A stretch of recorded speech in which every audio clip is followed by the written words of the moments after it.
Bonsoir Eric. Bonsoir Steven. On commence avec du motocross. Et on commence avec du motocross. Pourquoi ? Parce que le championnat de Calédonie a repris hier, dimanche, sur le circuit de Païta. Et il y avait deux bonnes surprises autour de cet événement. D'abord, la belle réponse des pilotes, 53 inscrits, après une période un petit peu de creux. Ça fait du bien de voir du monde. Et puis surtout, le retour des quads qui avait disparu du circuit depuis plusieurs années. Alors, retour sur cette ouverture de saison avec les images de Clonador. On ne les avait plus vus dans les stands depuis plus de 6 ans. Les quads ont effectué leur retour au motocross hier avec 6 engagés. Voilà qui ajoute une catégorie supplémentaire en marge des motos. Et parmi ces quadeurs, Ludovic Sandmarceau, pilote confirmé qui va pourtant disputer sa toute première course au motocross, donc avec des sauts. Il y a une anticipation. Et c'est sûr que c'est pas une moto, il y a une gestion. Il faut gérer le poids, la vitesse et la réception. Et donc, c'est comme un engrenage, quoi. Il y a un début à tout. En essayant aussi, il va écouter surtout les anciens, prendre les conseils des anciens, c'est très important. L'engin est imposant et pèse presque 2 fois le poids d'une moto. Le pilotage est très spécial aussi, avec les 2 roues arrière couplées sans différentiel, ce qui impose de faire glisser le quad dans les virages. Bref, il s'agit d'un exercice vraiment à part, qui fait appel à un pilotage particulier. Les sensations sont différentes. La glisse en quad, c'est pas comme la moto. Mais je dis pas que la moto, c'est pas bien non plus. Mais les sensations sur les sauts, surtout, qui sont impressionnantes en quad par rapport à une moto. Le départ de la première des 3 manches de la journée avec 6 quads sur la grille. Il faut franchement disposer d'un gros cœur pour piloter cet engin. Mais le premier grand gagnant, c'est le public, bien sûr, parce que les quads assurent un spectacle garanti et toujours différent de celui des motos. Pas de véritable surprise côté classement avec la domination de Fabien Duvaux sur les 3 manches et sans opposition. Il s'impose devant Matteo Lanibois et Frédéric Dolbeau. Oui, très compliqué la reprise. Le terrain de cross de Païta est très physique quand même, il faut l'avouer. Donc ça demande quand même une préparation en amont. Bon, on s'est pris un petit peu de cours avec toute l'équipe des quadeurs. Mais on s'en sort bien quand même malgré tout aujourd'hui. On a fait notre première manche, on continuera pour les 2 autres. Côté moto, la catégorie la plus explosive hier, c'était les 85 cm3. Sur la moto jaune, Nathan Cario réalise le all shot dans la première manche. Il s'adjuge également la victoire de cette journée durant laquelle il a bataillé ferme avec le numéro 7, Nicolas Martin. Les 2 jeunes pilotes ont assuré le spectacle et dominé très largement la concurrence.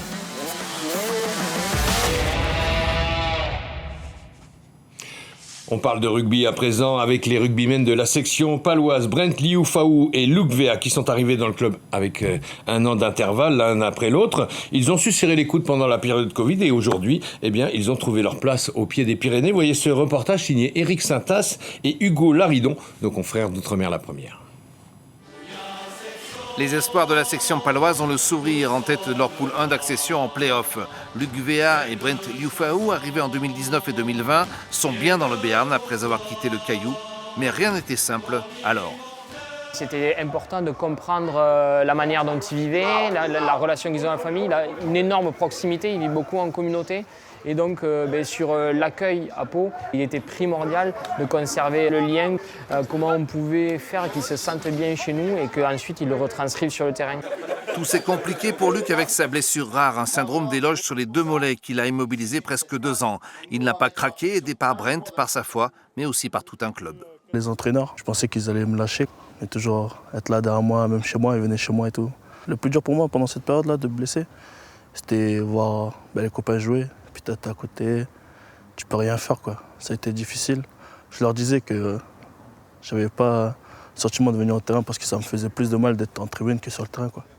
Il a eu la douloureuse aventure de se faire opérer 2 fois. Malgré tout, voilà, il est assidu, il est obsédé par l'idée de réussir et je crois que c'est le plus important. C'est un garçon qui morphologiquement est taillé pour être pilier droit. C'est un garçon très explosif.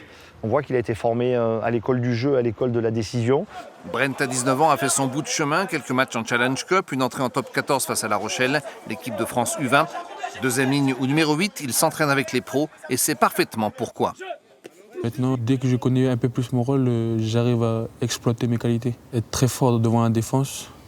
Dès que je porte le ballon, être très fort au contact. J'aime beaucoup plaquer, donc dès que j'ai un mec entre les bras, il faut que je cartouche quoi. C'est un garçon qui a envie d'apprendre. Ça, c'est la première chose qu'il apporte au collectif professionnel. Robuste, capable de porter le ballon, capable de plaquer fort. Donc malgré son jeune âge, il amène cette dimension physique indispensable en top 14. Les deux garçons ici dans la capitale du Béarn rêvent secrètement d'y signer leur premier contrat pro à 22 ans.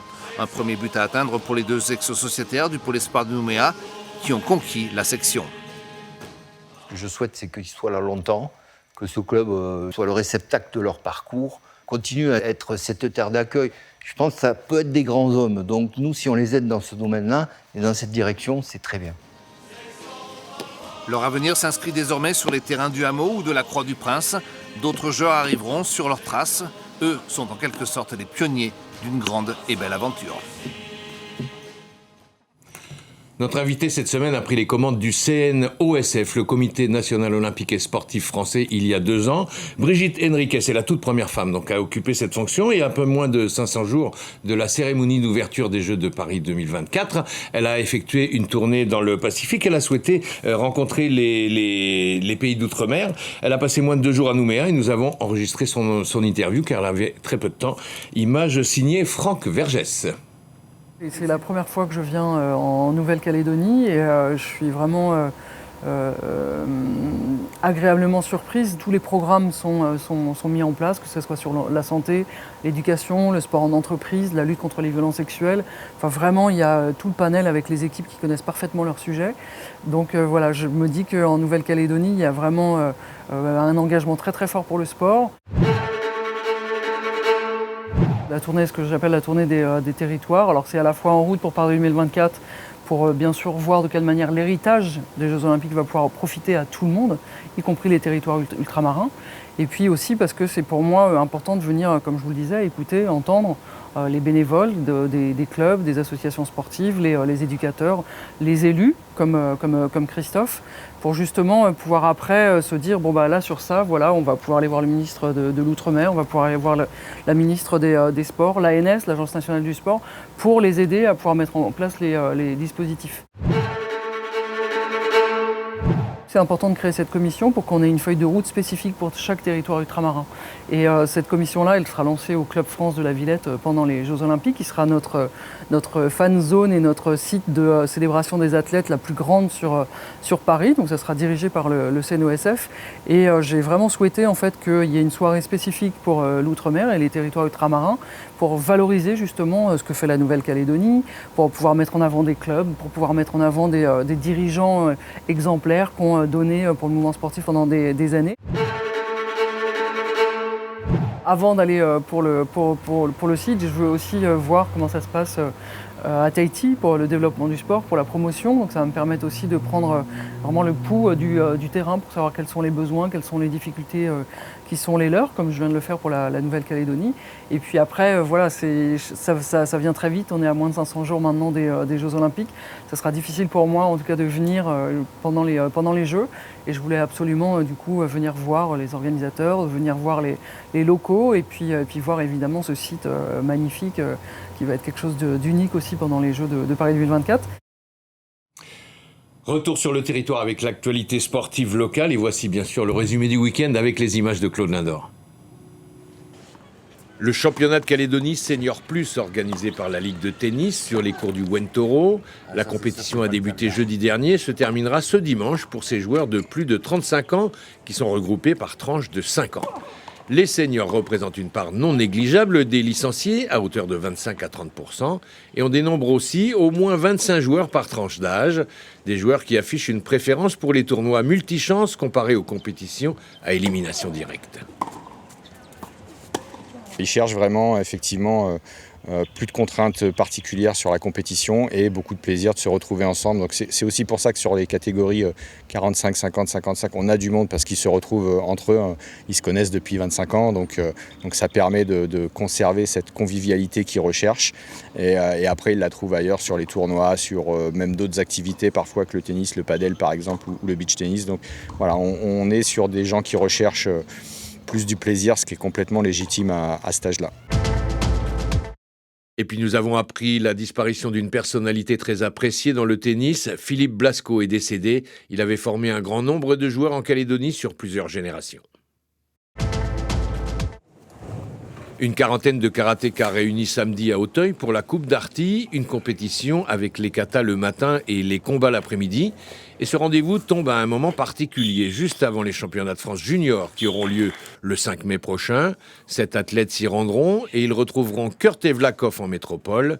Les karatékas mis au repos avant cette échéance pour éviter tout risque de blessure. Il y aura aussi les Océania juniors et cadets en Australie. Ils seront couplés avec l'Open de Sydney et rassembleront 20 Calédoniens, dont une partie composera la sélection de Nouvelle-Calédonie pour les Jeux du Pacifique des Salomon. La liste reste à affiner. Elle n'est pas arrêtée, surtout que dans des sports comme les nôtres où il peut y avoir des blessures, on ne peut pas arrêter des sélections trop tôt. Alors il y a 16 médailles possibles en karaté et on s'est engagé sur 10 médailles d'or, donc c'est très ambitieux et on espère avoir effectivement les financements pour défendre ce qu'on a annoncé au territoire. Et puis un nouveau record de distance au lancer de poids pour Aurore Manoufekaï. La cadette licenciée à Jules Garnier a réalisé un lancer à 14,36 m avec un poids de 3 kg. Elle prend ainsi la première place des bilans nationaux dans sa catégorie. Une performance bienvenue avant les championnats de France qui auront lieu mi-juillet à Châteauroux. Eric, on termine avec l'haltérophilie qui resserre les rangs. Qui resserre les rangs et surtout qui a retrouvé une structure dirigeante depuis quelques semaines. Ça permet d'envisager l'avenir un peu plus sereinement, notamment avant les Jeux du Pacifique. Alors, un regroupement a eu lieu samedi, un petit peu en mode compétition à l'Institut océanien d'haltérophilie de Boulary. Et vous allez le voir, c'est une démarche de progression. Donc, vous voyez ce reportage avec les images signées Claude Lindor. Un entraînement qui va faire office de compétition, on va dire. L'idée étant de respecter un maximum les standards officiels, en gardant bien en tête qu'on est quand même à l'entraînement et qu'il va y avoir quand même une certaine autogestion. Une dizaine de femmes, elles sont de plus en plus nombreuses dans la discipline. 6 hommes seulement, car plusieurs athlètes sont malades de la grippe. Le rassemblement de samedi a permis de réviser la procédure des compétitions tout en poursuivant la quête de progression. Miki a débuté récemment dans l'haltérophilie. Elle a rapidement accroché avec la convivialité des entraînements. Venue du crossfit comme beaucoup, elle privilégie le plaisir, mais elle s'est prise au jeu de la compétition. Ce qui m'a plu, c'est plutôt le côté où j'ai développé en fait il y a longtemps en faisant du crossfit. Et puis tout ce qui est barre, charge, lourd, donc ça me plaisait depuis le crossfit.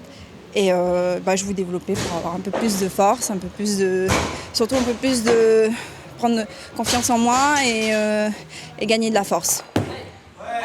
Le parcours de Son Mathieu est comparable.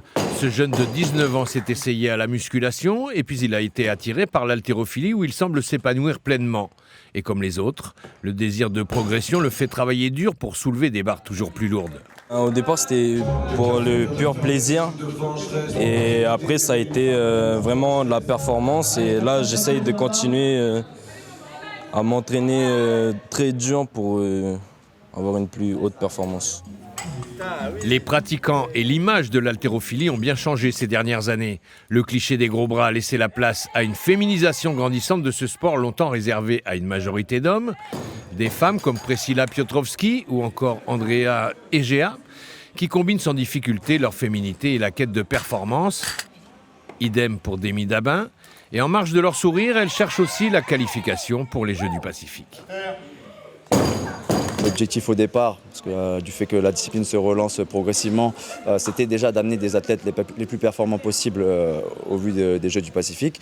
Et c'est vrai que progressivement, on voit que le niveau s'élève sérieusement et on pourrait prétendre à des médailles. Avant le rendez-vous des îles Salomon en fin d'année, 3 athlètes calédoniens, un homme junior et 2 femmes seniors participeront prochainement au championnat de France à Lyon. Les plus jeunes iront aussi aux îles Cook au mois d'août pour les Océania juniors. L'haltérophilie calédonienne se trouve de nouveau sur les bons rails.